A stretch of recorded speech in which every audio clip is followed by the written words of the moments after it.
We actually even had to reduce the sales teams. You actually had less people doing more with less, not trying to just work harder or just keep hiring employees. We went from being flatlined to 20% increase. When you start winning, your confidence goes up. You stop chasing deals. By opening up our offering, that was a big game changer. High activity doesn't always lead to high growth. At one point, our guest today was leading a team that was working harder than ever, yet revenue had completely plateaued. They were chasing volume while their departments were out of sync, leading to wasted effort and stalled momentum. Instead of simply demanding more hustle, he led a pivot that synchronized product, sales, marketing, and the customer experience, resulting in a transformation that took an 8-figure business and quadrupled the revenue.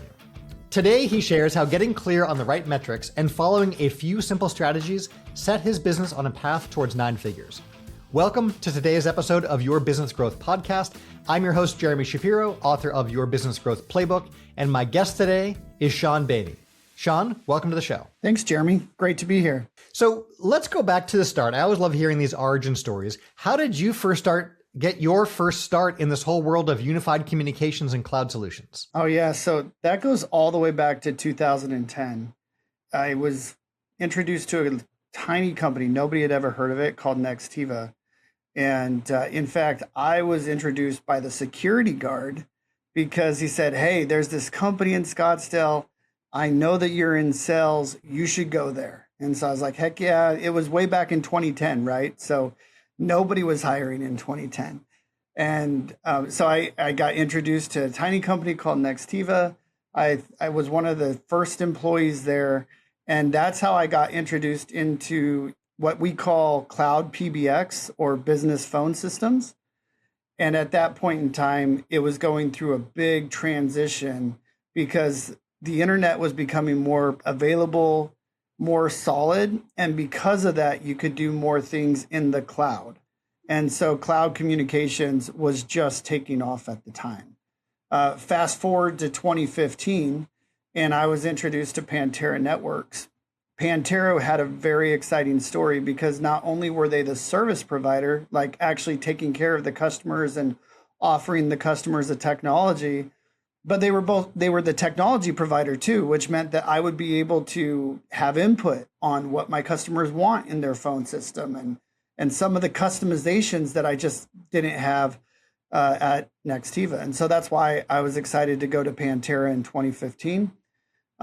And then this entire migration, I think the migration to the cloud started in 2010, but then with COVID and everybody having to work from home, it just went from maybe being in the 3rd inning to being in the 7th inning. And it just pushed everything forward. So everybody knew, hey, the cloud is the future. We've got to get our phone system in the cloud. And that's propelled me in my career. But that's the backstory. It was literally a security guard that introduced me to this new vertical, and it's been fantastic for me and my family.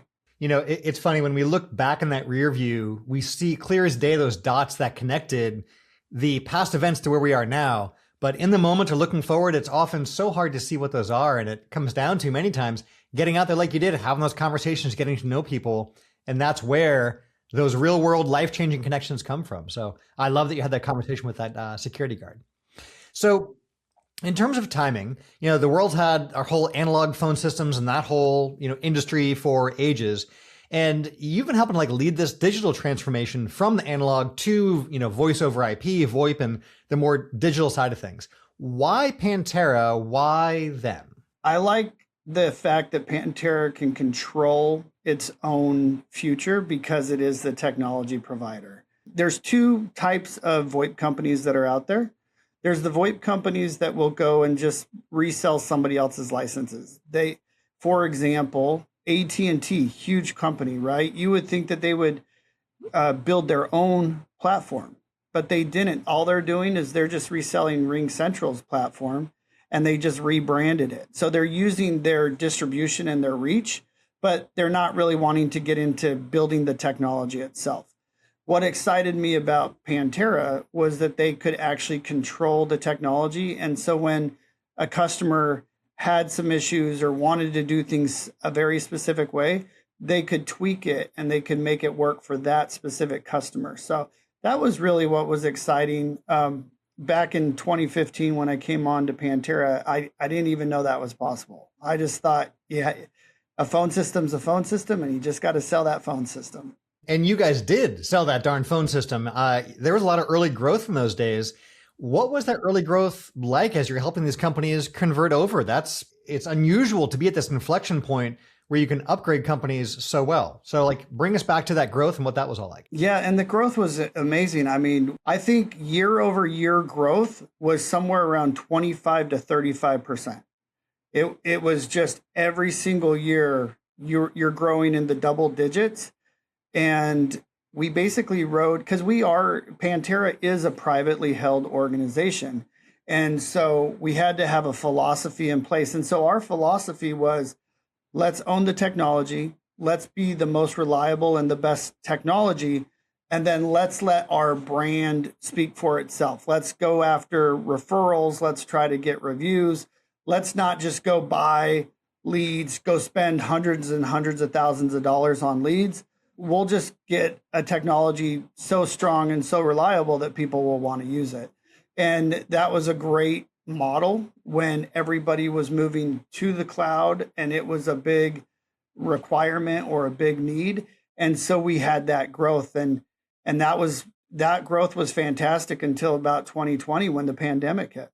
So catch us up to what happened then. You guys had this double-digit year over year growth, which I think is so oft idealized and sought after by founders and businesses, right?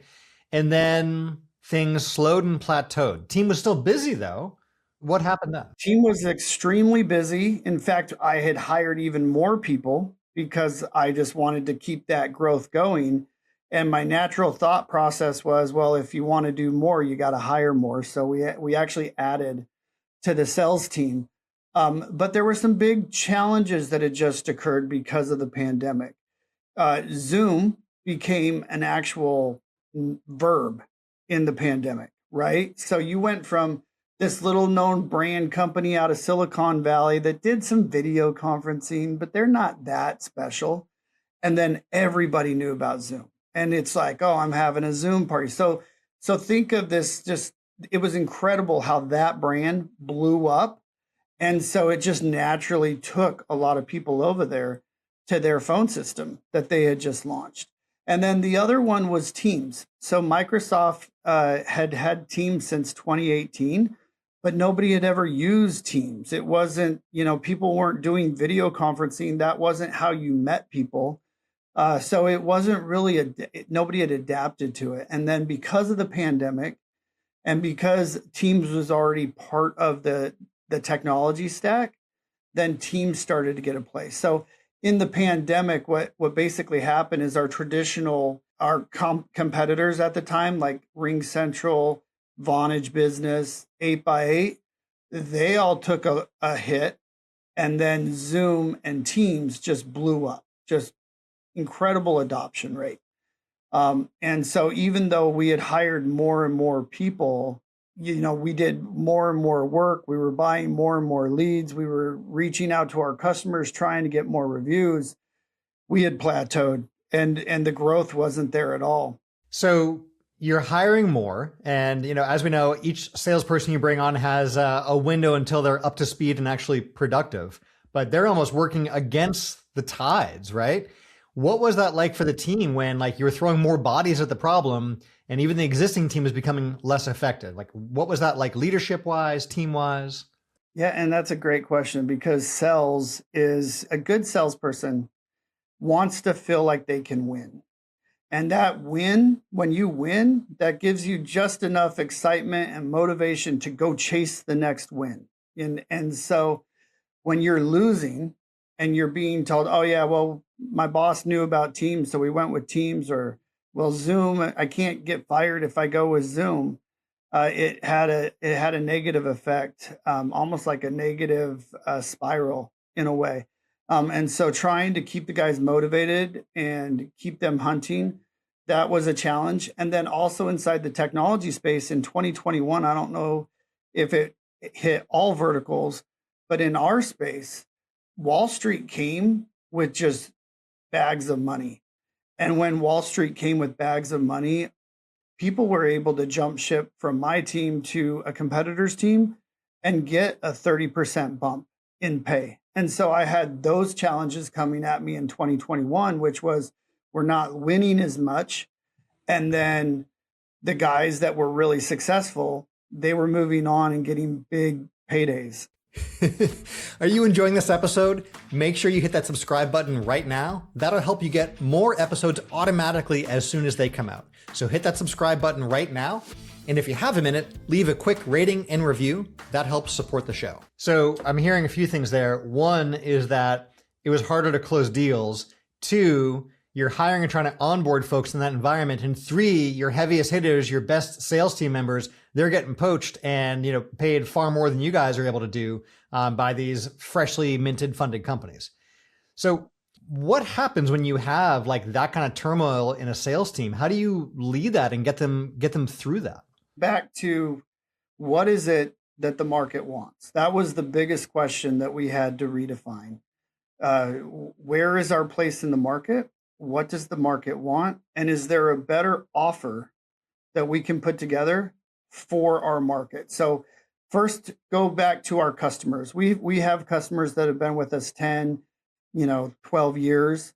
And so we went back to those customers. Why are you sticking with Pantera? What is it that you like? Getting our messaging correct. We actually let go of the director of marketing at that time, and that responsibility fell on my shoulders. But I actually thought that was a benefit, because instead of marketing and sales fighting back and forth about who our ICP was, we were able to clearly define the ICP, and then the feedback loop between sales and marketing got really short because I was doing both. The biggest thing that we heard from the market was we need to offer different seat types. And there was one type of seat type that we weren't even offering at the time that we knew if we could get there, it would actually bring in a lot more revenue. And so in 2022, we went from a single seat that included everything. We put everything in that seat, and then we turned it into 4 separate seats and created the 4th seat was actually a new seat called Contact Center. And so, as software and telecom, they just kind of merged together. More and more organizations wanted the same agent. If the person called in, they want that agent to take that call. But if that person made a comment on social media, or that person went to the web chat and started responding, or if the person sent in an email, they didn't want that to go to different groups and have multiple agents working with the same customer. They wanted the system to automatically send all of that information, all of that communication to the single agent that was assigned to that customer.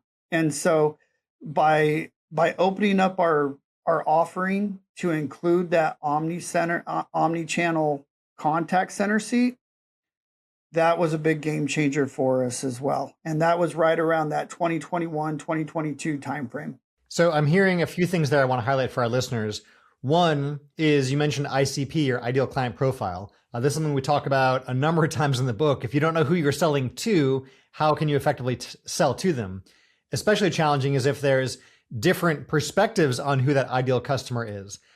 The second thing I'm hearing ties right to that, which is this alignment issue, that until you had, your hand in multiple departments, there were differing directions that sales, marketing, customer experience, all of this is pursuing. And you were able to start bringing some of this together. And this is a classic division in companies, that sales is selling one thing, right? That's different than what's marketing, that different than what marketing is talking about. And it's different than what product is making.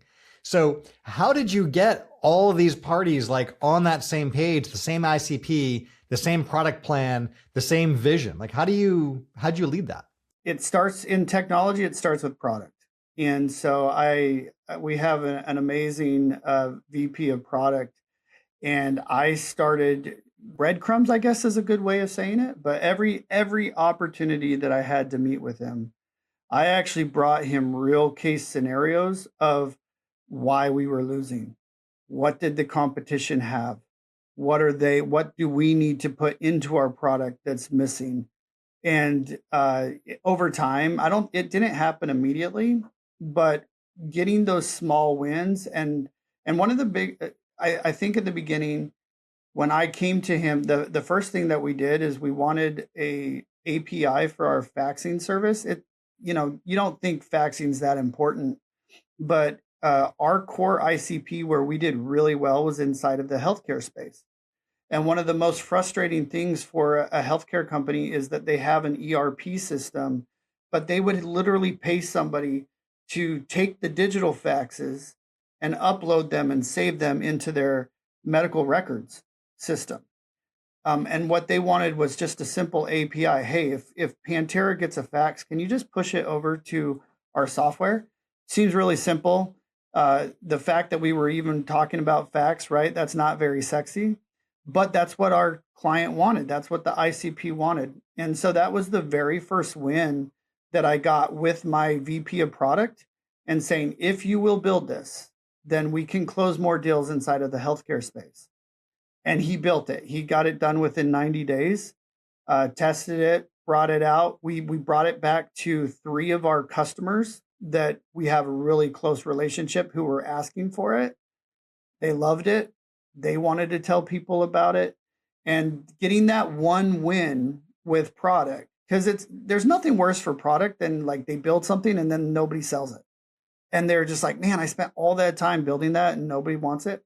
But because it was the exact opposite results and that they immediately got results from making that product, they realized that if they take the feedback from sales who has their ear to the ground, we're going to be able to have a more robust, a better product that our verticals that we're chasing or our ICP wants. And so that is how I was able to bridge that gap and bring him into my world so that he could see what the customers were asking for. And then him having the confidence that I wasn't going to just put him on a wild goose chase for a product that nobody was going to use. Nice. So I hear 3 important things there. One is I love that answer and how immediately you knew what that was, which was product first, right? Let product lead the way and everything else follows. The second thing I'm hearing there is a lot of that was customer led, right? You were hearing what your prospects were looking for that would close deals and what existing customers wanted. And that helped you guys to do the third thing, which is to find that niche. And that lets you niche into some of these verticals. So beautifully done.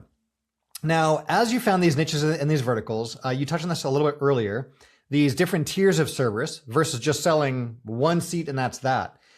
How did the decision to add in these different levels of service impact the dollar amount for each of the transactions you had and the number of new accounts you guys were able to bring on board?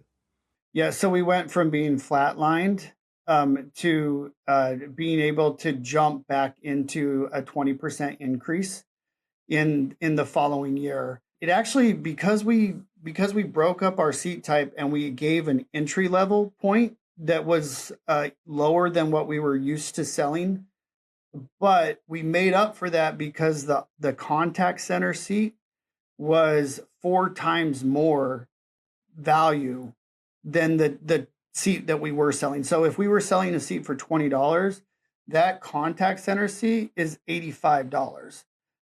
So the revenue came in. So the seat amounts that we were selling, they didn't increase by 20%, but the revenue increased because we were able to get to a higher tier and offer a more robust product that allowed us to bring in that kind of revenue. And that's an incredible story, because if you can add additional revenue without having to add more seats or more users, then your cost of actually taking care of that customer goes really low. And so that really changed it for us as we were coming out of COVID, and that we were able to jump into the contact center vertical and really start to do really well. Yeah, I want to highlight for our listeners, what Shawn and I are talking about here is if you have like one tier of service, a strategy I love to use that you guys did beautifully here is you can add higher levels of service where customers pay you more per month for something more.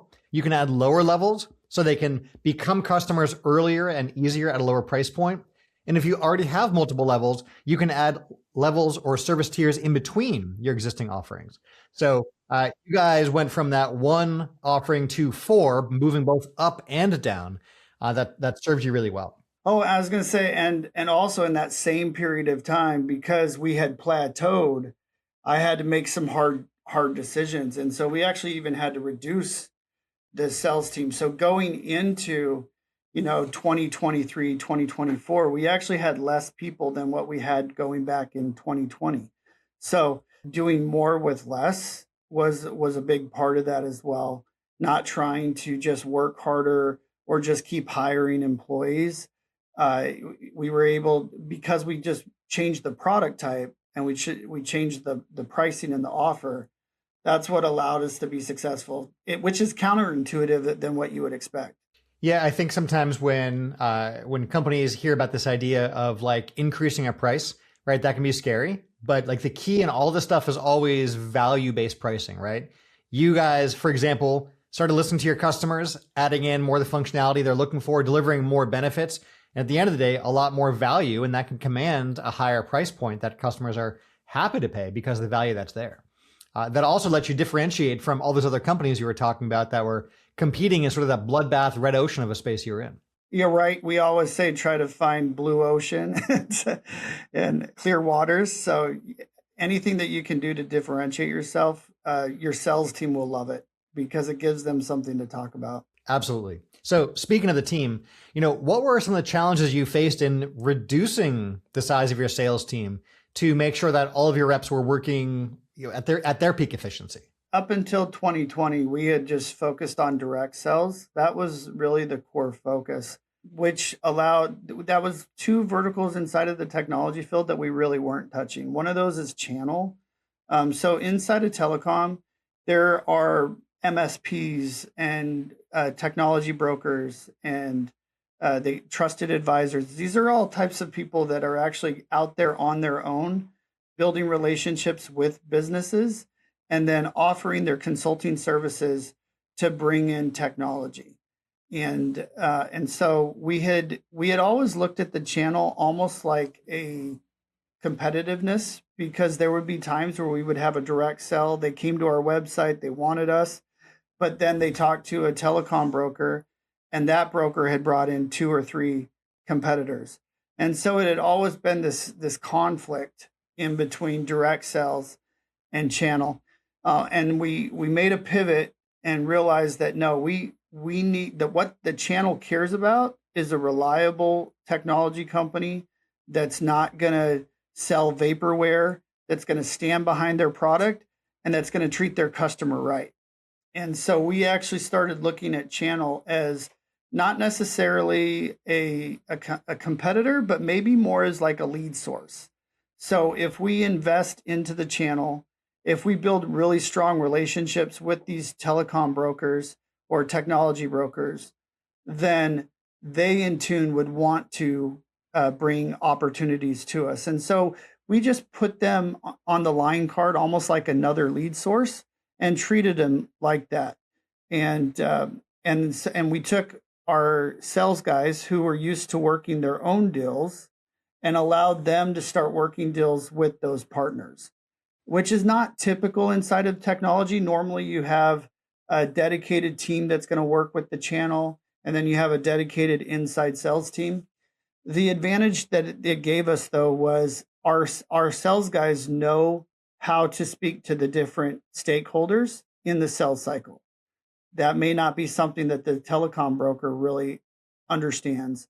And so instead of just having a guy on the phone that's a relationship guy, the technology broker had a sales guy who knew how to ask the right questions, get to the right answers, really uncover the real needs of the client.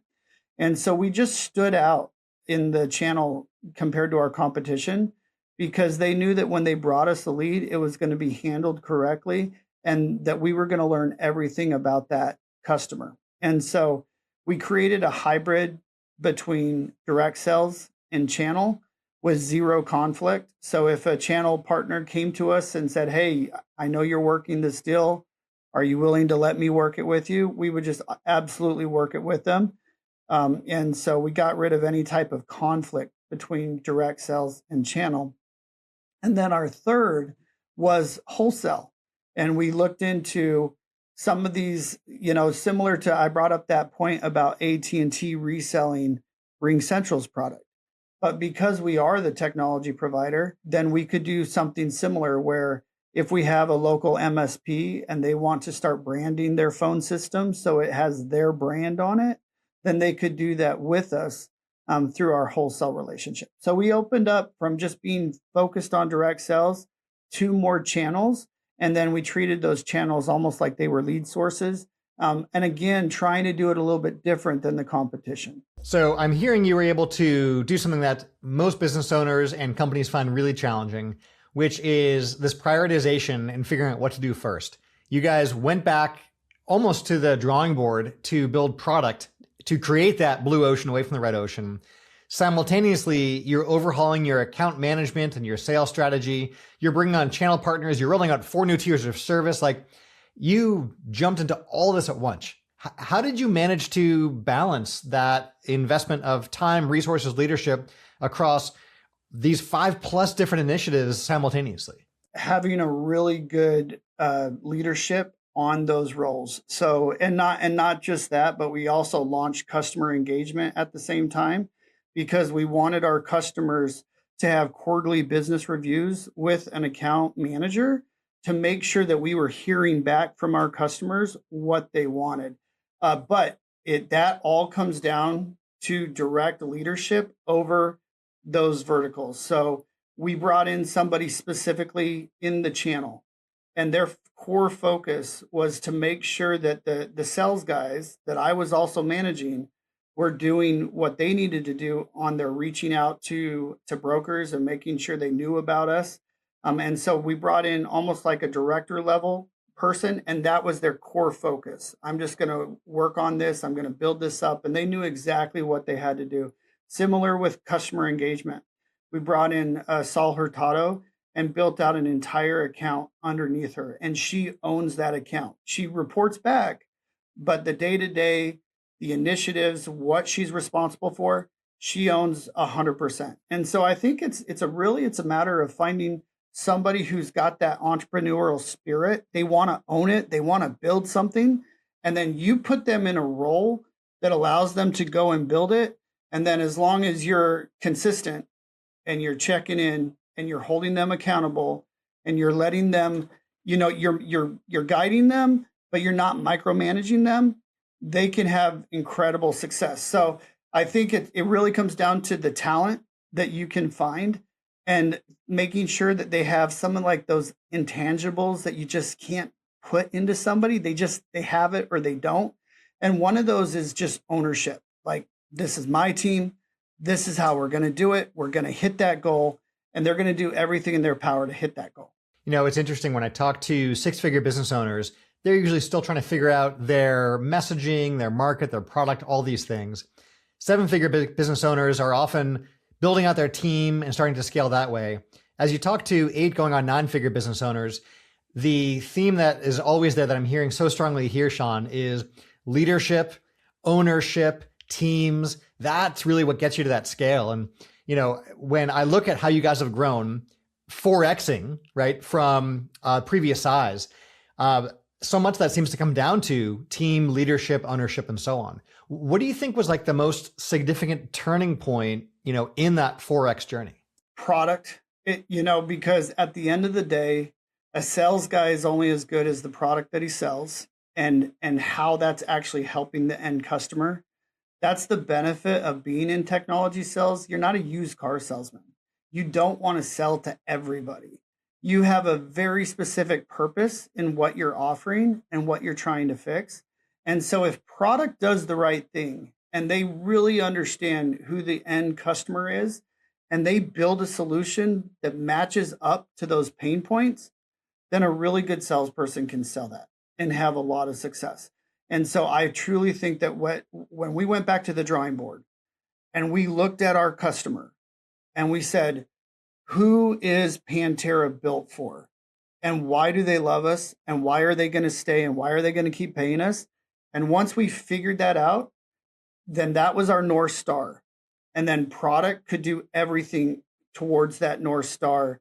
And then that just alleviated all of that burden that had fallen onto sales because, again, it's either a downward spiral or an upward spiral in sales. And when you start winning, your confidence goes up, you start feeling less needy, you stop chasing deals, and you start really qualifying people to make sure that their needs match up to what you can solve. And so I always say, at least inside of technology, product, product, product. And so if product knows what they're doing and what they're building and why they're building and who they're building for, then you can have a lot of its success inside of the technology space. Well said, Shawn. So you guys moved to these multiple tiers of service. You dialed in your ICP and niched so much better. How have a lot of these changes you've been talking about, how did that impact like your close rates and the overall size of your deals that you guys were doing? And our close rates have actually even increased more because one of the things that we did recognize is that during the pandemic, you had two really big brands. You had Zoom and you had Teams. What's unique about Teams is they actually have an app store that you can live in, and you can build an app specifically for your customers that are already living inside of Teams. And so we built that app knowing that our customers were already inside of Teams. And so it's like, why fight it if you just figure out a way to join them and figure out to get your product where your customers want it to be. When we weren't growing and we were plateaued, we would say yes to every lead that would come in. And we were just chasing like our revenue. We were just almost like feeling like we were commoditized. So, hey, you're just a phone system, so I only want to pay X. Will you drop your rates so that that really affected us in a negative way because we were chasing smaller deals. We were chasing deals that only cared about reducing cost, and we didn't have a really good story to tell about the value we were bringing them other than reducing their price. And so ever since we made those changes, our close rates are back up. So on an inbound call, when somebody knows about Pantera and they reach out to us, our closing percentage is about 50%. On an outbound lead where we've nurtured it through like an account-based marketing program, or we've been doing cold calling or whatever it might be, then those close ratios are hovering just under 20% at the time. Telecom is one of the most brutal verticals out there. So those types of closing ratios are incredible. Yeah, that's outstanding. And I think that speaks to the quality of the team members, leadership, and so on. But also to a key point you just made there, which was that as you guys niched and differentiated, no longer were you a commodity, but now you were your own unique thing that no one else competes with. And anytime we take our business and we make it a market of one, our company, there's no competition. You get to command price, you get to, have those higher close rates and so forth.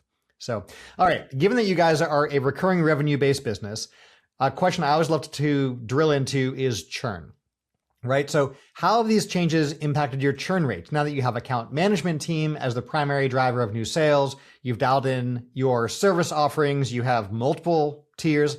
How did all these changes impact churn? Churn was one of the biggest fears that I had going into 2020. And even my leader told me, hey, don't worry about churn. Churn's going to happen. But when you're not winning as much and every single customer that you sign on is paying less than the customer that's leaving, that's not a good feeling. That doesn't give you confidence in where we were going. And so our churn rates have come at the time, like in 2020, we were about 8%, which is really good in our industry. That had a lot to do with people willing to commit to it. That was monthly. That was a monthly churn rate. So that's why Saul and her team were created, because one of the things that we heard when we were going back to our customers and really learning about what they wanted to receive from Pantera, one of the things that we heard was, after onboarding, we never heard from you. Like once we got done, we never heard from you. So when you brought out a new product or when you had a new offering, we never heard from you. And so we knew that we had to change that. And so we have been just focused on our core customers. And once we land a customer, making sure that they know how valuable they are to us. And so we've been able to reduce those churn rates by half by implementing Saul's team. We still are in a technology space. There's still going to be churn. People are going to have certain needs that maybe we don't fit for them, or there's mergers, there's acquisitions, things like that. But what has changed, and not only were we able to help churn rate, but recently now, people that have left one company and gone to another company are actually coming to us again and saying, hey, Pantera, we loved you over at company X. We want you to be over here at company Y. And so that's been a benefit of, even though maybe some of those companies that still churn, when an actual employee knows Pantera and loves Pantera because of the relationship that we built, and they move on to a new organization, we get introduced to those organizations as well. So when you guys had that 8% monthly churn, am I understanding that over the course of 12 months, you've effectively replaced your entire customer base? Yeah, that's exactly right. That's what was going on back in 2020 and 2021 when everybody was moving to Teams and everybody was moving to Zoom. Yeah, we talk about if you're in a recurring revenue business, like for example, SaaS, membership, continuity, so forth, churn reduction as a strategy can increase revenue so much, right? Like you guys cut that churn down from 8% to 4%, meaning customers are staying with you twice as long, meaning customer lifetime value is about twice as high. And all that had nothing to do with getting a new customer. It was all about keeping the existing customers you worked so hard to acquire. So good. And a piece you touched on there I want to highlight for our listeners as well is the staying in touch with your customers, having a relationship, letting them know what you're working on, what's going on, and so forth. Just staying in touch is a great strategy to reduce that churn. And even if you don't have the resources to get a full-time head, but if you could even hire a part-time person to do that, it's worth it. That's one of the quickest areas in a business to be able to have an immediate impact on what you're trying to do. That feedback loop is so important, and hearing it directly from your customer base to yourself and then making the right changes will get you to the next level quicker than most other parts of better than going and hiring more sales guys, or better than going and hiring more, buying more leads. Sometimes people just think like, I just need more. But if you actually look at your customer base and you really communicate with them and you invest in them, you're going to get a lot more out of it. Yeah. Once you're past like the 7-figure business mark, there's so much value within your existing customer base that you don't have to do anything different on the customer acquisition side to grow your business tremendously. Sure, you can, but there's so much more you can do with the leads and customers you're already working with. And that's the stuff I love doing, is finding those small hinges that swing the big doors. So beautifully done. All right. So speaking of advice, if you were talking to a business owner or someone leading their team and they were finding a sales team burnout or chasing the wrong metrics, like what advice would you have for someone in that spot? Yeah, I would make sure that you're looking at revenue over units. That was a big thing for us. So way back in the day when I got here, we were graded based off of how many new seats that we brought in. You've got to get away from that seat metric, especially when you try to bring in a more valuable offering. And so make sure that when you're looking at your stats, you're not looking at units as much as you're looking at revenue. I think that's a big item. Some more advice is that feedback loop. Close the feedback loop. Try to not have it be so siloed. We had marketing pitching a completely different product to a completely different buyer who we weren't closing in sales. And so once we got that fixed and we knew exactly who we were going after and we made sure that marketing was speaking to that customer, we had success. And then ultimately, never forget who your customer is, what they expect from you, what they want from you. And then if you can stay in that mindset, there's a lot of outside forces, and you may see a competitor doing a certain thing, or you may see in your industry certain, trends. You may feel like you need to chase those trends. But unless you verify that with your clients, at least unless you have those communications with your clients on what they really care about, you could be wasting a lot of time and resources on a trend that's not going to be there in a year or two. So always go back to that true source, which is your customer. And that's why that communication with your customer is so important. So speaking of hindsight, knowing what you know now, looking back, what would you have done differently as you were, first setting out about dealing with this plateau and getting back to the growth? I would have immediately had started with a customer engagement team, knowing what I know now. It kind of hurt to hear that customers felt like once we got them through onboarding, we never talked to them again. And so I would definitely have changed that back in 2016. If I could have brought in, while we were even having great growth, right? Like we were super happy and super successful, but had I thought about bringing in a customer engagement team at that time, what would it have been different like when we did plateau? Did we spend a lot of money on services and solutions that didn't really move the needle? So even if you're having success, just always be trying to think about keeping in communication with your customers. Because in hindsight being 2020, if I had implemented a customer engagement team way back in 2016, I think that we could have heard back from our customers what they used, what they didn't use, and we could have pivoted 6 years sooner than when we actually pivoted. Nice. All right. Before we wrap, Shawn, a few quick rapid fire questions I love to ask. If you had to start all over again from scratch, what one lead source would you go all in on? In today's world, I think that more and more people are going to get their information from AI. And so I would do everything that I could to create content that can be picked up and used by AI. And then you come off as a true source that AI engines will utilize. If I had to do it all over again and I only had one lead source, I would focus on creating content for my customer, knowing exactly the type of content that customer wants, and then making sure that it's distributed across all of the AI engines, because I feel like that's where people are going to go from now on. That's where they're getting their information. And now it's no longer going to Google, typing in business phone system and then paying to get on that list. Now it's who should I go buy my phone system from? And then boom, you're going to come up to the top of the list. So I would do everything in my power to go after that and to get ranked really well inside of those AI engines. Yeah, we're moving from this world of like SEO to GEO, search engine optimization to generative AI engine optimization. So nice. All right. I love talking books. You and I both are avid readers. Aside from, of course, your business growth playbook, what are your other top favorite business books?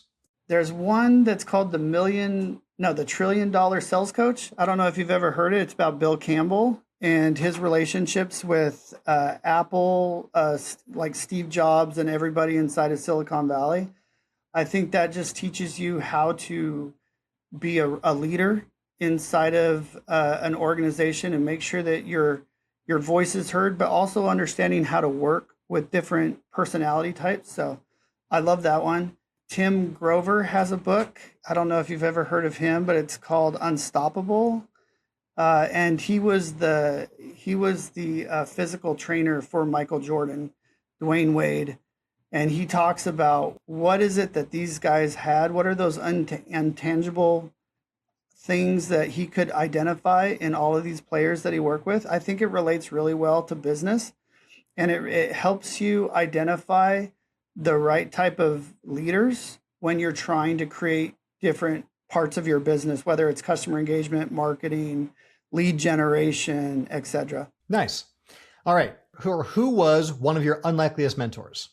It may sound weird, but it was actually one of my sales guys who was incredibly intelligent technologically. He could run a demo and he could figure out technology so easily. It just came naturally to him. And I always admired that about him. Even though like he reported to me, I admired how he could go in and understand what a customer needed, duplicate the solution inside of the product. And I would just constantly work with him because I recognize that as a great skill. And so that's actually how I became better at demoing technology, which was one of my weaknesses. And so you can find mentorship in people above you, people that you meet outside of work, but also you can find mentorship a little bit based off of the people that you lead. And again, coming back to that theme that I've heard a few times here, Shawn, of leadership, how great is it you found mentorship from, someone that reports up to you, right? There's so many places we can learn. I love that. And that's why I love that question as well. All right. So to recap for our listeners, you moved from a plateaued 8-figure business where the team was working hard but lacked alignment to a clear strategy of tightening your qualification, adding tiered service levels, and leveraging channel partners to quadruple your revenue and reach that doorstep of a 9-figure business. Love it. And for our listeners who want to learn more about you, Shawn, where should they go right now? So right now I'm just posting on LinkedIn. That's really where you can find me. So if you go to Shawn Boehme with Pantera Networks on LinkedIn, you'll find my page. I post about sales leadership and then also about the technology that we offer as well. But really the core is, taking an average sales guy and really trying to get them to be a top 20% producer. Nice.